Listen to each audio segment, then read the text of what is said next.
옛적 조선 후기 경기도 광주 땅 깊숙한 곳에 자리 잡은 풍산 홍씨 가문의 별당에 얽힌 이야기입니다. 이 가문은 대대로 문과를 통해 벼슬길에 올랐으니 그 명성이 자자했다고 하옵니다. 홍판서의 둘째 며느리 이 씨는 남편이 벼슬길에 나간 후 시아버지의 눈밖에 나 별당에 거처하게 되었습니다. 별당의 창문으로 보이는 것이라곤 앞산의 소나무와 작은 연못뿐, 그리고 때때로 마당을 오가는 머슴들의 모습이었지요. 그 머슴들 중에는 작년 가을 새로 들어온 강동이라는 사내가 있었습니다. 나이는 25, 호랑이처럼 넓은 어깨와 까만 눈동자가 인상적인 사내였죠. 그의 손에는 항상 단단한 참나무로 만든 몽둥이가 들려 있었는데 이는 밤마다 집을 지키는 순찰을 돌 때 쓰는 것이라 하였습니다. 이 씨는 창가의 기대어들을 바라보다 우연히 강동이 돌담 너머로 사라지는 모습을 보았지요. 그의 단단한 성벽 같은 등판이 햇빛에 번득이는 것이 어찌나 눈에 선하던지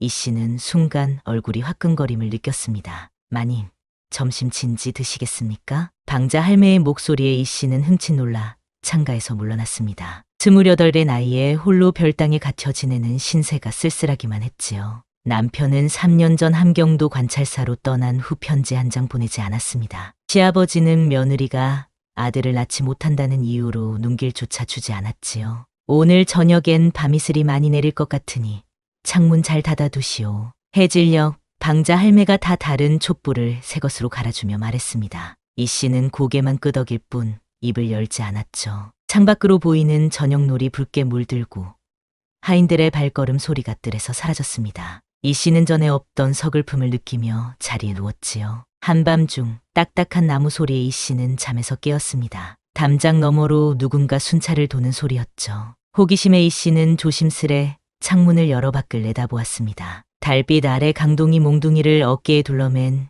제 별당 주변을 돌고 있었지요. 그의 모습은 어둠 속에서도 당당했습니다. 갑자기 강동이 이 씨가 있는 창문 쪽을 바라보았고 두 사람의 시선이 허공에서 마주쳤습니다. 이 씨는 급히 창문을 닫았지만 가슴은 미친 듯이 뛰고 있었지요. 그날 밤부터 이 씨의 잠은 설레는 가슴으로 인해 매일 방해받았습니다. 밤이 깊어질수록 담장 밖에서 들려오는 몽둥이 소리가 기다려지기 시작했으니 이런 감정이 올바른 것인지 이 씨는 혼란스러웠지요. 시간이 흐를수록 그 몽둥이 소리는 이 씨의 마음속 깊은 곳에 자리 잡게 되었습니다. 마님께선 요즘 창가에 자주 앉아 계시는군요.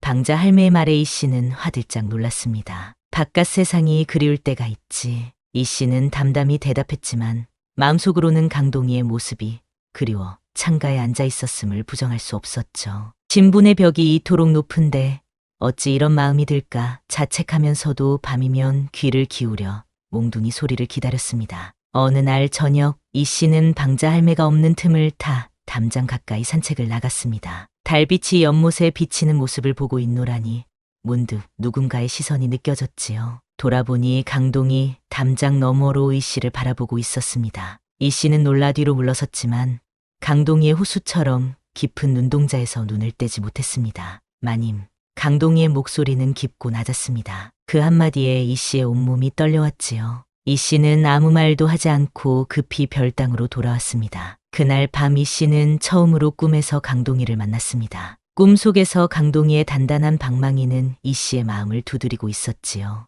이 씨는 식은땀을 흘리며 잠에서 깨어났습니다. 마음속 깊은 곳에서 꿈틀거리는 욕망을 느끼며 이 씨는 혼란스러웠습니다. 이 씨의 마음속에 강동이의 그림자가 드리워진 지도 어느덧 한 달이 지났습니다. 봄비가 세차게 내리던 날이었습니다. 이 씨는 창가에 앉아 빗방울이 처마를 타고 떨어지는 모습을 바라보고 있었지요. 물방울 하나하나가 강동이의 이름을 속삭이는 것만 같았습니다. 마님, 오늘은 날씨가 좋지 않으니 창문을 닫아두시는 게 좋겠습니다. 방자 할매가 방에 들어와 말했습니다. 비 냄새가 좋구나. 조금만 더 열어두겠소. 이 씨의 목소리에는 평소에 없던 생기가 돌았습니다. 방자 할매는 고개를 갸웃거리며 방을 나갔지요. 이 씨는 그제야 마음을 놓고 다시 창밖을 바라보았습니다. 빗속에서 강동이가 몽둥이를 들고 뛰어다니는 모습이 보였습니다. 그의 옷은 빗물에 흠뻑 젖어 따뜻한 노을빛이 어린 돼지 같은 가슴이 드러나 보였지요. 이 씨의 가슴이 뛰기 시작했습니다. 손에 쥐고 있던 수건이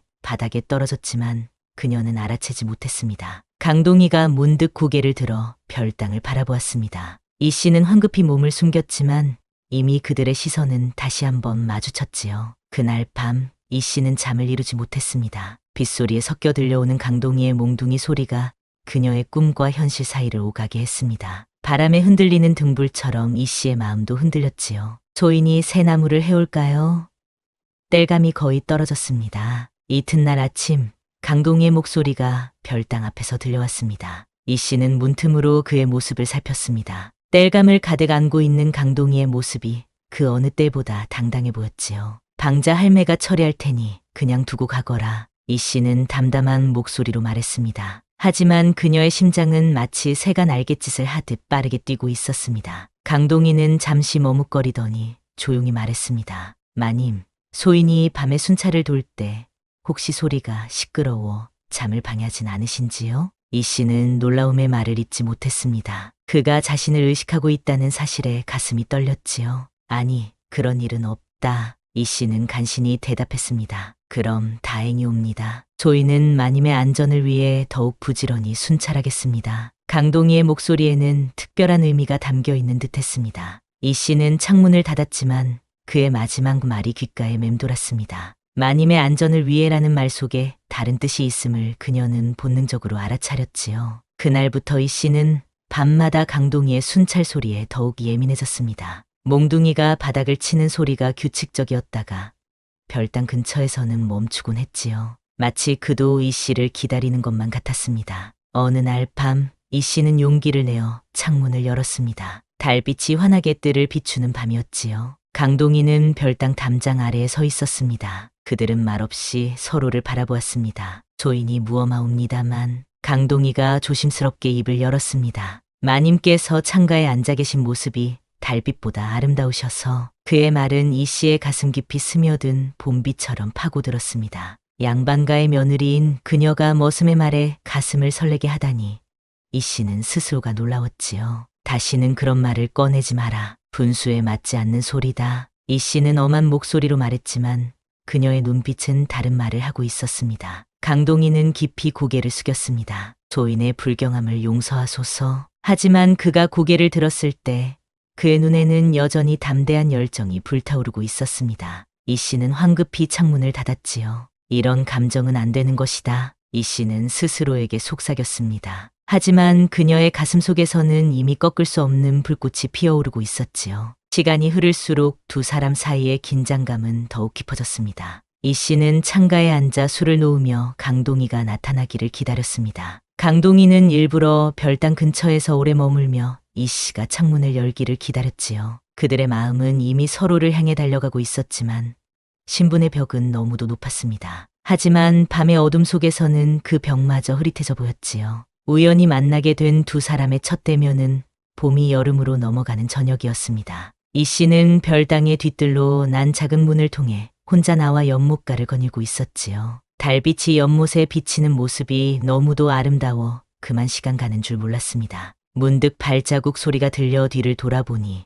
강동이가 서 있었습니다. 마님, 이런 늦은 시각에 혼자 나와 계시면 위험하옵니다. 강동이의 목소리에는 진심 어린 걱정이 묻어났습니다. 이 씨는 당황하여 말을 잇지 못했습니다. 조인이 호랑이나 도둑이 나타날까봐 순찰을 돌던 중이었사옵니다. 강동이는 조심스레 몽둥이를 내려놓았습니다. 마님께서 별당에만 계시니 답답하실 것 같아 걱정이었습니다. 이 씨는 처음으로 그와 가까이서 마주 보게 되었습니다. 달빛 아래 비치는 강동이의 얼굴은 거칠지만 정직해 보였고 그의 눈동자는 밤하늘의 별빛처럼 반짝였지요. 너는 어찌 그리 당당하게 나를 바라보느냐? 이 씨의 목소리는 떨리고 있었습니다. 조이는 비록 신분이 낮으나 마음만은 누구보다 당당하옵니다. 강동이의 대답은 간결했지만 그 안에 담긴 뜻은 깊었습니다. 마님을 배울 때마다 소인의 가슴은 봄날 햇살처럼 따스해집니다. 이 씨는 그 말에 가슴이 뛰었지만 곧 정신을 차렸습니다. 무례하구나. 감히 양반가의 안주인에게 그런 말을. 하지만 이 씨의 목소리에는 엄함보다 혼란스러움이 더 묻어났습니다. 조인이 무례를 범했다면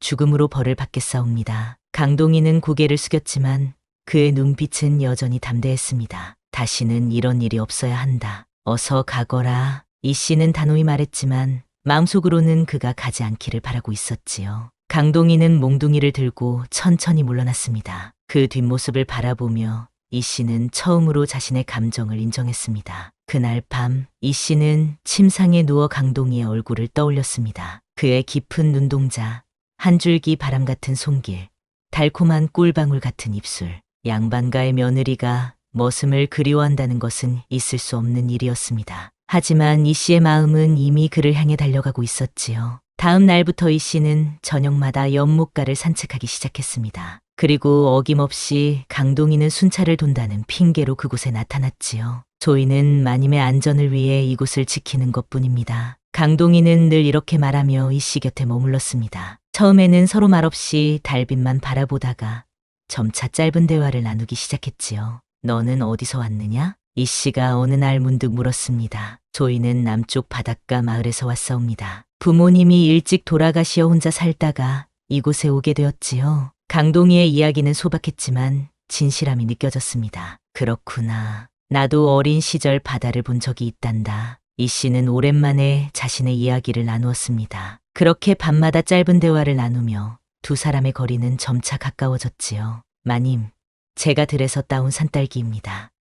드셔보시겠습니까? 어느 날 강동이는 조심스레 손바닥을 펼쳐 보였습니다. 붉게 익은 산딸기는 달빛 아래 보석처럼 빛났지요. 이 씨는 망설였지만 결국 한 알을 집어 입에 넣었습니다. 달콤한 맛이 입 안에 퍼지자 이 씨는 미소를 지었습니다. 그 모습을 본 강동이의 눈에도 미소가 번졌지요. 마님의 미소는 봄날의 꽃보다 아름답습니다. 강동이의 속삭임에 이 씨의 얼굴이 붉어졌습니다. 그들 사이에 흐르는 감정은 이제 숨길 수 없을 만큼 커져 있었지요. 비가 내리던 어느 밤, 이 씨는 평소보다 늦게 연못가에 나갔습니다. 빗속에서 강동이가 기다리고 있었지요. 이 비를 맞으며 어찌 기다렸느냐? 어서 들어가거라. 이 씨의 말에 강동이는 고개를 저었습니다. 마님을 뵙지 못한다면 이 비가 화살이 되어도 기다렸을 것입니다. 그의 말에 이 씨의 마음이 무너져 내렸습니다. 빗방울이 그의 얼굴을 타고 흘러내렸지만 강동이의 눈빛은 더욱 강렬했지요. 이 씨는 자신도 모르게 한 걸음 다가갔습니다. 강동이도 한 걸음 다가섰지요. 빗속에서 두 사람의 거리는 점점 좁혀졌습니다. 강동이의 손이 조심스럽게 이 씨의 손을 향해 뻗어졌고 이 씨는 그 손을 잡았습니다. 그 순간 이 씨의 가슴 속에서 수천 개의 꽃이 피어나는 듯했지요. 이렇게 하면 안 되는 것을 알지만 이 씨의 말이 채 끝나기도 전에 강동이의 버들가지 같은 손이 그녀의 얼굴을 감쌌습니다. 비에 젖은 두 사람의 입술이 마침내 만났지요. 새벽 이슬을 머금은 꽃잎처럼 부드러운 그 입맞춤은 짧지만 두 사람의 영혼을 뒤흔들었습니다. 마님, 강동이의 속삭임은 이 씨의 귓가에 봄바람처럼 스쳤습니다. 이제 돌아가자. 누군가 볼지도 모른다. 이 씨는 정신을 차리고 물러섰습니다. 하지만 이미 그들의 마음은 돌이킬 수 없는 강을 건너고 말았지요. 이 씨는 그날 밤 이후로 마음속에서 요동치는 감정과 싸우고 있었습니다. 양반과 며느리가 천한 신분의 머슴을 사모한다는 것은 있을 수 없는 일이었지요. 창가에 앉아 술을 놓으며 이 씨는 끊임없이 자신을 꾸짖었습니다. 어찌 이런 불경한 마음을 품을 수 있단 말인가. 하지만 밤이 오면 그녀의 마음은 또다시 강동이를 찾아 달려갔습니다. 방자 할매는 이 씨의 변화를 눈치챈 듯했습니다. 마님, 요즘 안색이 좋아 보이시는군요. 무슨 좋은 일이라도 있으셨습니까? 이 씨는 화들짝 놀라 술을 놓던 손을 멈추었습니다. 그런 것이 아니라 날씨가 좋아서 그런가 보다. 그녀는 대답하며 시선을 돌렸지요. 날씨가 좋으니 마님의 마음도 환해지신 게지요. 너무 오래 별땅에만 계시면 답답하실 테니. 방자 할매의 말에 이 씨는 겨우 고개를 끄덕였습니다. 이 씨의 마음속에서는 끊임없이 갈등이 일어났습니다. 한쪽에서는 가문의 체면과 도리를 생각하며 강동이를 멀리해야 한다고 외쳤지요. 다른 한쪽에서는 그동안 억눌러왔던 감정과 욕망이 솟구쳐 올랐습니다. 밤에는 뒤뜰에 나가지 마십시오. 요즘 도둑이 많다고 하옵니다. 시아버지의 명령이 방자 할매를 통해 전해졌습니다. 이 씨의 가슴이 철렁 내려앉았지요. 무슨 일이 있었느냐? 이 씨가 떨리는 목소리로 물었습니다. 별일은 아니옵니다만 인근 마을에서 도둑이 들었다 하여 홍 판서님께서 걱정하시는 것이지요. 방자 할매의 대답에 이 씨는 안도했지만 그것도 잠시였습니다. 밤에 강동이를 만날 수 없다는 생각에 가슴이 먹먹해졌지요. 이 씨는 그날 밤 처음으로 자신의 방문을 살짝 열어두었습니다. 혹시라도 강동이가 별당 주변을 지나간다면 그녀가 깨어있음을 알리고 싶었지요. 밤이 깊어지자 예상대로 몽둥이 소리가 별당 주변에서 들려왔습니다. 이 씨의 가슴이 또다시 뛰기 시작했지요. 그러나 그 소리는 곧 멀어졌습니다. 이 씨는 실망감에 한숨을 내쉬었지만 곧 문틈으로 바람 같은 목소리가 들려왔습니다. 마님, 소인 강동입니다. 뒤뜰에 나오시면 안 됩니다. 감시하는 눈이 많아졌습니다. 이 씨는 놀라 벌떡 일어났습니다. 강동아, 어찌 여기까지? 이 씨의 목소리는 떨렸습니다. 소인은 마님이 걱정되어 그만 무례를 범했습니다. 용서하십시오. 강동이의 목소리는 조심스러웠지만 그 안에는 간절함이 담겨 있었습니다. 조심해야 한다. 누군가 의심하고 있는 것 같다. 이 씨는 작은 목소리로 속삭였습니다. 소인이 마님을 위험에 빠뜨릴 수는 없습니다. 며칠간은 거리를 두겠습니다. 강동이의 말에 이 씨의 가슴이 아팠지만 그것이 옳은 일임을 알았지요. 그래, 조심하거라. 이 씨의 말이 끝나기도 전에 강동이의 발자국 소리는 이미 멀어지고 있었습니다. 이 씨는 그날 밤 처음으로 강동이를 위해 눈물을 흘렸습니다. 며칠이 지나고 별당 주변의 감시가 느슨해졌습니다. 이 씨는 밤마다 창가에 앉아 강동이의 몽둥이 소리를 기다렸지요. 하지만 그 소리는 별당 주변에서 들리지 않았습니다. 방자 할매, 요즘 밤에 순찰을 도는 머슴이 바뀌었느냐? 이 씨는 무심한 척 물었습니다. 아, 그 강동이 말씀이십니까? 요즘은 바깥에 지키는 일을 맡았다고 합니다. 방자 할매의 말에 이 씨의 가슴이 내려앉았습니다. 그날 이후로 이 씨는 더욱 고립된 기분이었습니다. 강동이와의 만남이 얼마나 그녀에게 위안이 되었는지 이제야 깨달았지요. 어느 날 밤, 이 씨는 용기를 내어 별당을 빠져나왔습니다. 달빛이 거의 없는 어두운 밤이었지요. 이 씨는 조심스럽게 바깥채를 향해 걸음을 옮겼습니다. 갑자기 누군가 그녀의 팔을 잡았지요. 놀라 돌아보니 강동이었습니다. 마님, 어찌 이러한 위험을 무릅쓰고. 강동이의 눈에는 놀라움과 기쁨이 교차했습니다. 너를 만나고 싶었다. 이 씨는 더 이상 자신의 마음을 숨기지 않았습니다. 강동이는 이 씨의 손을 따뜻한 노을빛이 어린 돼지 같은 손으로 감쌌습니다. 소인도 매일 밤 마님을 그리워했습니다. 그의 목소리는 깊은 바다처럼 이 씨의 마음을 적셨습니다. 이대로는 안 된다. 우리는 이 씨의 말을 강동이가 조심스럽게 막았습니다. 소인은 마님을 위해 목숨이라도 바치겠습니다. 그저 마님의 곁에 있을 수만 있다면. 그의 말에 이 씨의 모든 이성이 무너져 내렸습니다. 그들은 달빛 아래 서로를 바라보며 오랜 시간을 보냈지요. 내일 밤 뒤뜰 숲속 작은 헛간에서 만나자. 이 씨는 결심한 듯 말했습니다. 강동이는 깊이 고개를 숙였지요. 소인이 먼저 가겠습니다. 마님, 안전히 돌아가십시오. 강동이는 이 씨의 손을 한 번 더 꼭 쥐었다가 어둠 속으로 사라졌습니다. 이 씨는 별당으로 돌아오며 자신이 넘어서는 금지된 경계를 느꼈습니다. 하지만 이미 그녀의 마음은 강동이에게로 향해 있었고 돌이킬 수 없었지요. 이 씨는 처음으로 자신의 모든 것을 내던질 준비가 되어 있었습니다. 자랑이라는 이름으로 뒤뜰 숲속 작은 헛간은 한때 꽃과 나무를 가꾸는 도구를 보관하던 곳이었습니다. 이제는 거의 사용하지 않아 사람들의 기억에서 잊혀진 장소였지요.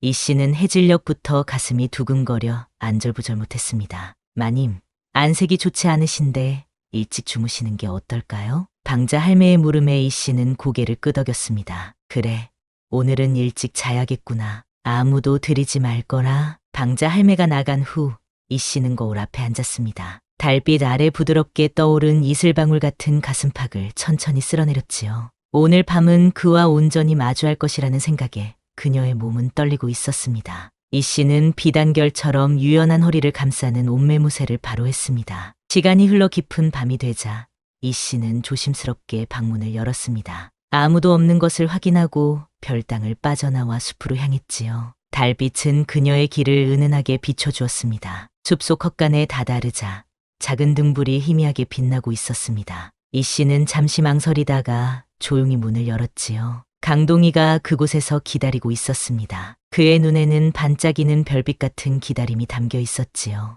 마님, 강동이의 목소리는 떨리고 있었습니다. 이 씨는 아무 말도 하지 않고 그에게 다가갔습니다. 두 사람 사이에는 말없는 교감만이 흘렀지요. 강동이의 바람결처럼 스치는 손길이 이 씨의 얼굴을 감쌌습니다. 그의 손은 거칠었지만 그 온기는 봄날의 햇살처럼 따스했지요. 조이는 마님을 처음 뵙던 날부터 가슴 깊이 모시고 있었습니다. 강동이의 속삭임에 이 씨의 마음은 더욱 흔들렸습니다. 나 역시 내가 뜰을 지나갈 때마다 가슴이 뛰었단다. 이 씨의 고백에 강동이의 눈빛이 더욱 깊어졌습니다. 그들의 입술이 마침내 다시 만났습니다. 향기로운 봄바람의 속삭임 같은 입맞춤은 이전보다 더 깊고 간절했지요. 강동이의 단단한 성벽 같은 가슴에 이 씨는 자신을 맡겼습니다. 그의 팔이 바람에 안긴 꽃처럼 그녀를 감쌌지요. 등불빛이 두 사람의 그림자를 헛간 벽에 길게 드리웠습니다. 그 그림자는 하나로 합쳐져 춤을 추는 듯했지요. 강동이의 숨결이 이 씨의 목덜미를 스쳤습니다.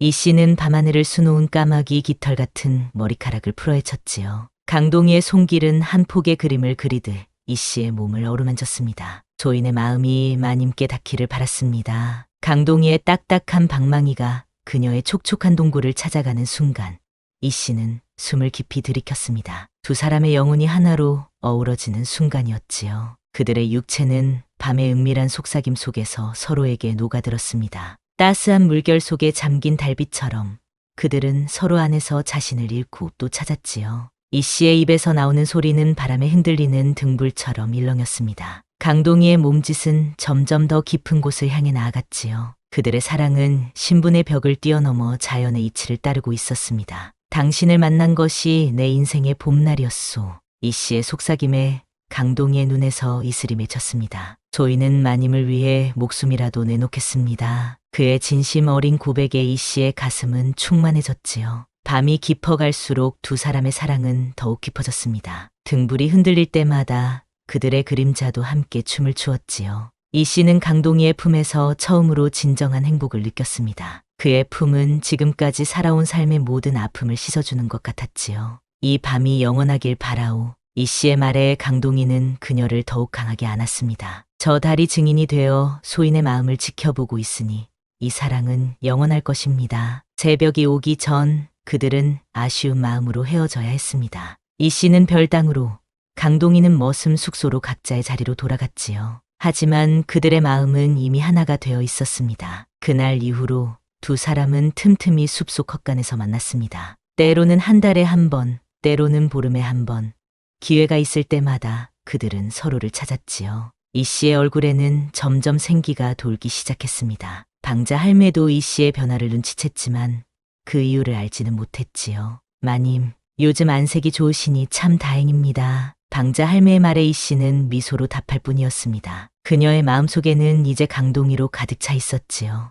어느 날 밤 그들은 평소보다 더 간절하게 서로를 찾았습니다. 강동이의 몽둥이는 그 어느 때보다 힘차게 이 씨의 내면을 두드렸지요. 이 씨는 강동이의 품에 안겨 자신의 모든 것을 내어주었습니다. 그들의 사랑은 점점 더 깊어져 이제는 서로 없이는 살 수 없을 것만 같았지요. 오늘 밤이 지나면 사흘 뒤에 다시 만나자. 이 씨는 아쉬운 마음으로 속삭였습니다. 조이는 그날까지 매 순간 마님을 그리워할 것입니다. 강동이의 대답에 이 씨는 마지막으로 그의 입술에 자신의 것을 포개었습니다. 그들은 알지 못했습니다. 이 행복이 곧 시련을 맞게 될 것임을. 천둥이 치던 그날 밤, 이 씨는 짙은 불안감에 휩싸여 있었습니다. 약속한 날이 아니었지만 그녀는 강동이가 보고 싶어 견딜 수 없었지요. 밖에는 비가 세차게 내리고 있었습니다. 번개가 치면 잠시 별당 안이 환하게 밝아졌다가 다시 어둠에 잠겼지요. 이 씨는 창가에 서서 빗방울이 창문을 타고 흘러내리는 모습을 바라보았습니다.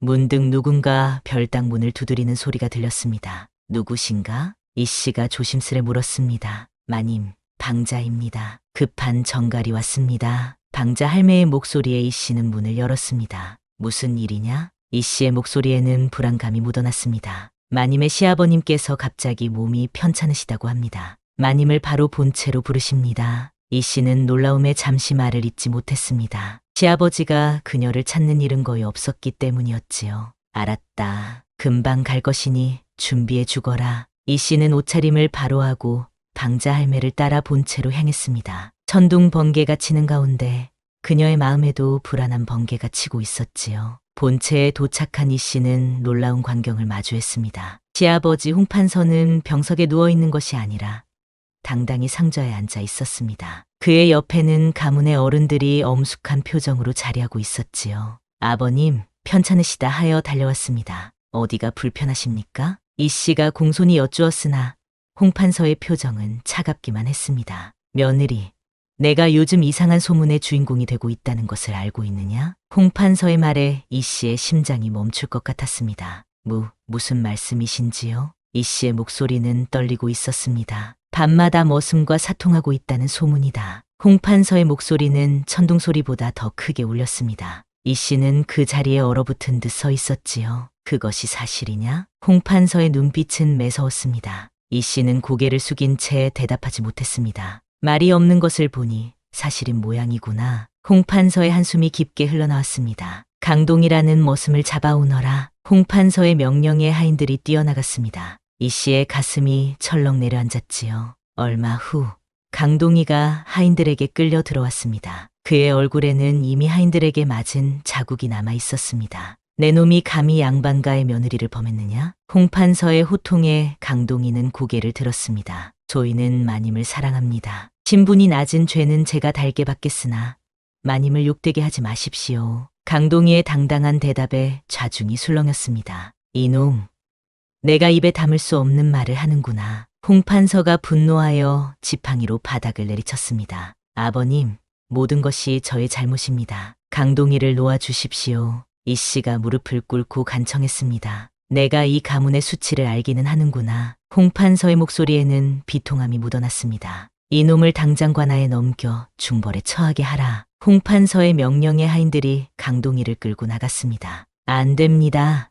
제발 그만하십시오. 이 씨의 절규가 본체에 울려 퍼졌지만 이미 늦었습니다. 강동이는 이 씨를 마지막으로 바라보며 미소 지었습니다. 마님, 소인은 후회하지 않습니다. 그 말을 남기고 강동이는 하인들에게 끌려나갔습니다. 이 씨는 그 자리에 쓰러지듯 주저앉았지요. 너는 이제 더 이상 이 가문의 며느리가 아니다. 홍판서의 냉정한 선언이 내려졌습니다. 내일 아침 일찍 너의 친정으로 돌려보내겠다. 아들이 돌아오면 이혼장을 보낼 것이니 기다리거라. 이 씨는 모든 것이 꿈만 같았습니다. 그녀는 홍판서에게 절을 올리고 비틀거리며 별당으로 돌아왔지요. 비는 여전히 세차게 내리고 있었습니다. 방으로 돌아온 이 씨는 창가에 서서 눈물을 흘렸습니다. 강동이가 끌려간 방향을 바라보며 그녀의 마음도 함께 끌려가는 것 같았지요. 어찌 된 일인지 아시겠습니까? 방자 할매가 조용히 방에 들어왔습니다. 어찌 알게 된 것이냐? 이 씨가 비통한 목소리로 물었습니다. 제 수종드는 아이가 숲속 헛간을 지나다 우연히 보았다고 합니다. 그 아이가 큰마님께 일러 바쳤다고. 방자 할매의 말에 이 씨는 깊은 절망감을 느꼈습니다. 강동이는 어디로 끌려갔느냐?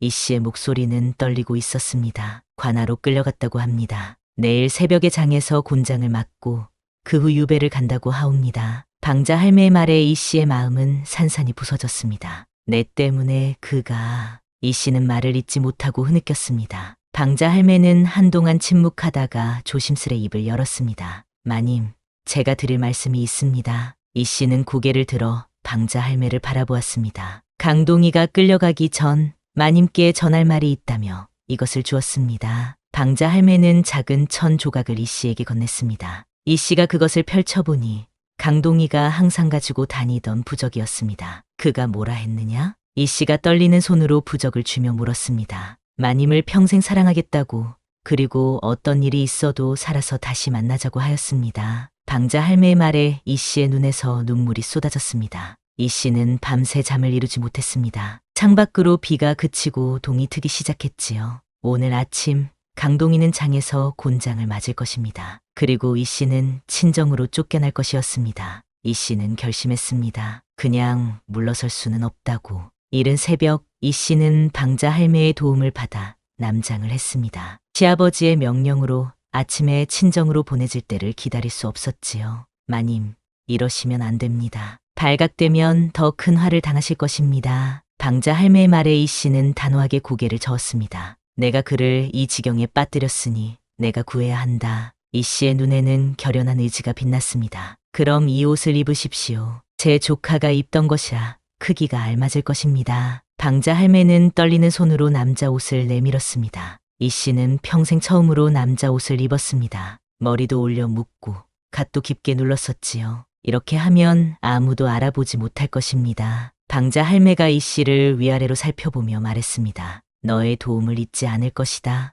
이 씨는 방자 할매의 손을 꼭 잡았습니다. 마님, 이 돈주머니를 가지십시오. 필요하실 것입니다. 방자 할매는 작은 돈주머니를 이 씨에게 건넸습니다. 이 씨는 별당을 빠져나와 장터를 향해 서둘러 걸음을 옮겼습니다. 가슴은 두근거렸지만 발걸음은 확고했지요. 장터에 도착하자 사람들이 모여들기 시작하고 있었습니다. 곤장을 치는 형벌은 언제나 사람들의 관심거리였지요. 저기 볼품없는 머슴이 양반과 여인을 꿰었다는구나. 누군가의 수군거림이 이 씨의 귀에 들렸습니다. 그래, 홍판서댁 별당에 있는 며느리라던데 남편이 벼슬 나간 사이 그런 짓을 했다지. 또 다른 목소리가 말했습니다. 이 씨는 고개를 숙이고 군중 속으로 섞여들었습니다. 잠시 후 관아의 문이 열리고 죄인들이 끌려 나왔습니다. 그 중에 강동이의 모습이 보였습니다. 그의 얼굴은 구타로 인해 상처가 가득했지만 눈빛만은 여전히 당당했지요. 이 씨의 가슴이 찢어지는 듯했습니다. 죄인 강동,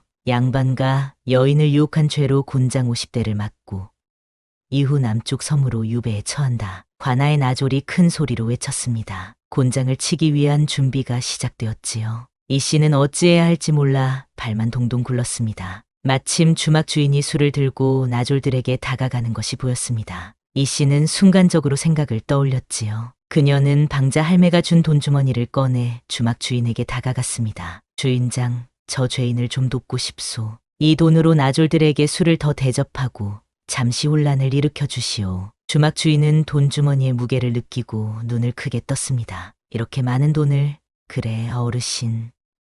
제가 도와드리겠소. 주막 주인은 이 씨의 부탁을 받아들였지요. 곧 주막 주인은 더 많은 술을 들고 나졸들에게 다가갔습니다. 오늘 형벌이 끝나면 모두 제 주막으로 오시오.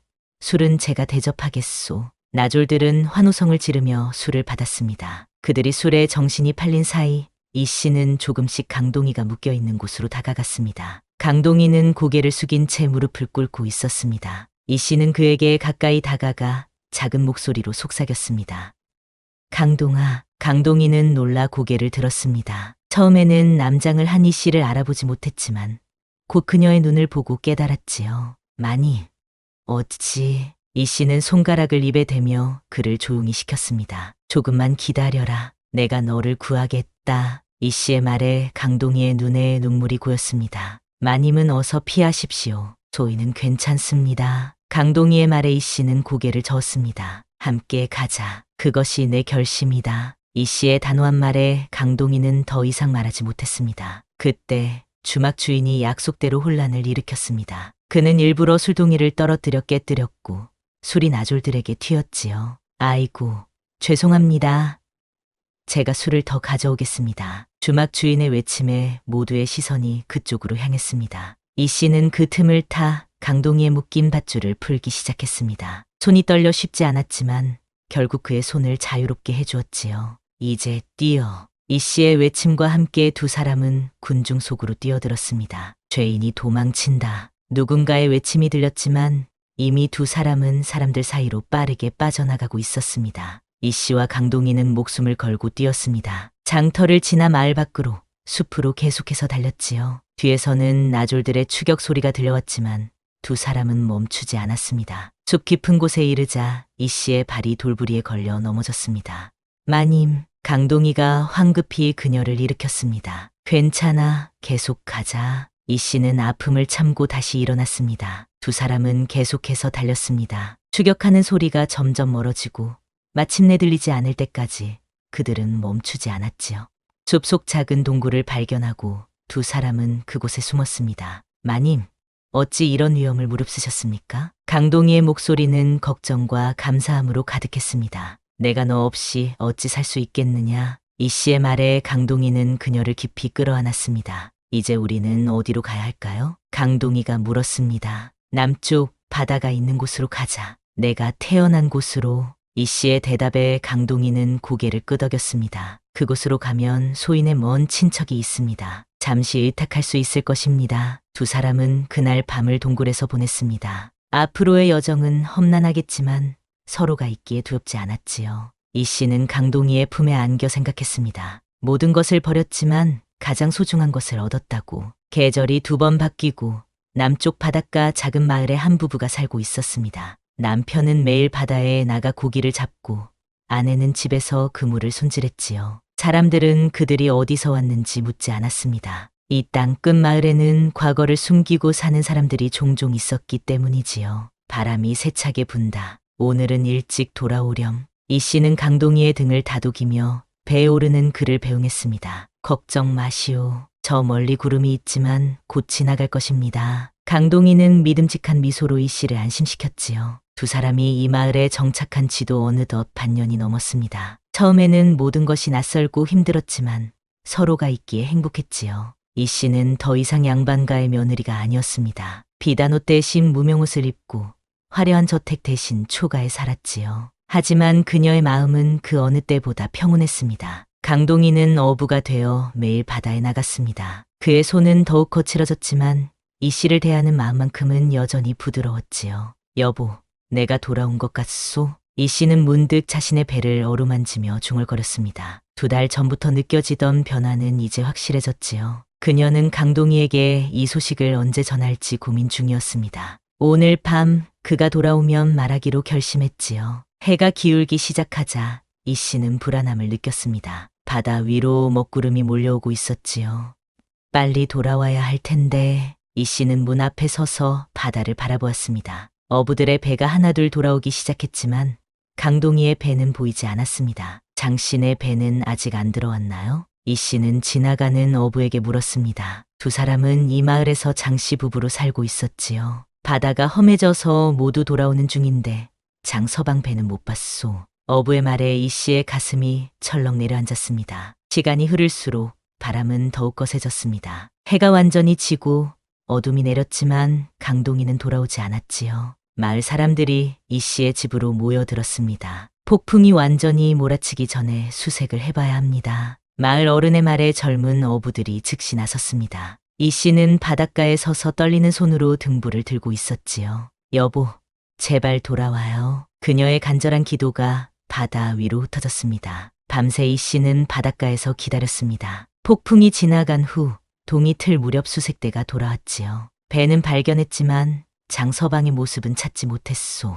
어부의 말에 이 씨는 그 자리에 주저앉았습니다. 마을 사람들은 사흘 동안 바다를 수색했지만 강동이의 모습은 끝내 찾지 못했습니다. 이 씨는 망연자실한 채 집으로 돌아왔지요. 장서방이 그런 사람이 아니니 꼭 살아서 돌아올 거요. 마을 사람들의 위로가 이 씨의 귓가를 스쳤지만 그녀의 마음속에는 깊은 절망만이 남아 있었습니다. 1달이 지나고 2달이 지났지만 강동이는 돌아오지 않았습니다. 이 씨의 배는 점점 불러왔고 마을 사람들은 그녀를 더욱 살뜰히 보살폈지요. 아이가 태어나면 아버지의 얼굴을 볼 수 없구나. 이 씨는 매일 바다를 바라보며 눈물을 흘렸습니다. 어느 날 밤 이 씨는 꿈을 꾸었습니다. 강동이가 그녀 앞에 나타나 미소 짓고 있었지요. 마님, 소희는 언제나 당신 곁에 있을 것입니다. 꿈속에서 강동이의 목소리는 바다처럼 깊고 따뜻했습니다. 이 씨는 소스라치게 잠에서 깨어났지요. 겨울이 지나고 봄이 왔습니다. 마침내 이 씨는 건강한 사내아이를 낳았습니다. 아이의 얼굴은 강동이를 꼭 닮아 있었지요.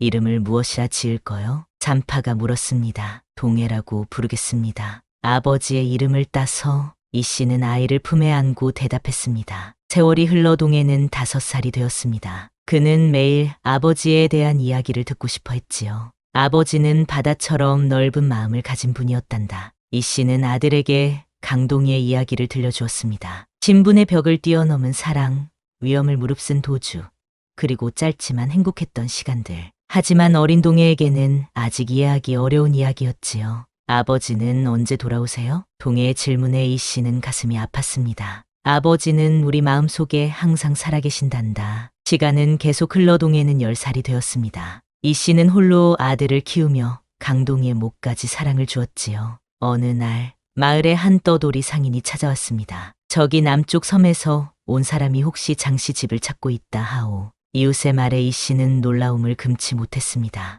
떨리는 마음으로 그녀는 상인을 만났지요. 제가 장씨 댁입니다만. 이 씨가 조심스레 말했습니다. 혹시 남편분이 강동이라는 분이십니까? 장인의 질문에 이 씨의 심장이 멈춘 듯했습니다. 그렇소만 그분은 이미. 이 씨의 말이 채 끝나기도 전에 상인이 편지 한 장을 내밀었습니다. 남쪽 섬에 표류했던 어부가 저에게 이 편지를 전해달라 했습니다. 이 씨는 떨리는 손으로 편지를 펼쳤습니다. 마님께 소인은 살아있습니다. 폭풍 속에서 배가 뒤집혔으나 기적적으로 남쪽 섬에 표류하였습니다. 몸이 많이 다쳐 쉽게 돌아오지 못했으나 이제 회복하여 돌아가는 길입니다. 우리의 아이는 잘 자라고 있는지요? 곧 만나겠습니다. 강동 올림. 이 씨의 눈에서 눈물이 쏟아졌습니다. 여보, 살아있었군요. 동해는 어머니가 우는 모습을 보고 놀라 달려왔습니다. 어머니, 왜 우세요? 이 씨는 아들을 꼭 안았습니다. 아버지가 살아계셨단다. 곧 돌아오신대. 동해의 눈이 별처럼 빛났습니다. 그로부터 한 달 후 마을 앞길에 한 남자가 나타났습니다. 그는 지팡이를 짚고 천천히 걸어오고 있었지요. 이 씨는 그 모습을 보자마자 알아보았습니다. 강동아. 그녀는 아들의 손을 잡고 달려갔습니다. 강동이는 세월의 흔적이 느껴졌지만 여전히 그의 눈빛은 별빛처럼 반짝였지요. 마님, 두 사람은 말없이 서로를 바라보았습니다. 시간이 멈춘 것만 같았지요. 아버지, 동해가 조심스레 불렀습니다. 강동이는 아들을 보고 한동안 말을 잇지 못했습니다. 그는 무릎을 꿇고 동해를 품에 안았지요. 내 아들, 가족은 다시 하나가 되었습니다. 그날 밤, 강동이는 자신의 표류 이야기를 들려주었습니다. 죽음의 문턱에서 살아 돌아온 기적, 그리고 가족을 향한 그리움. 이젠 영원히 함께할 것입니다, 마님. 강동이의 말에 이 씨는 미소를 지었습니다. 이제 나를 마님이라 부르지 말아요. 우리는 이제 그저 부부일 뿐이요. 밤하늘의 별들이 세 사람의 재회를 축복하는 듯 반짝였습니다. 신분의 벽을 넘어 진정한 사랑을 이룬 두 사람의 이야기는 오랫동안 마을 사람들 사이에서 전해졌습니다. 때로는 머슴의 몽둥이가 양반과 마님의 마음을 두드려 영원한 사랑으로 이어지기도 한다는 이야기로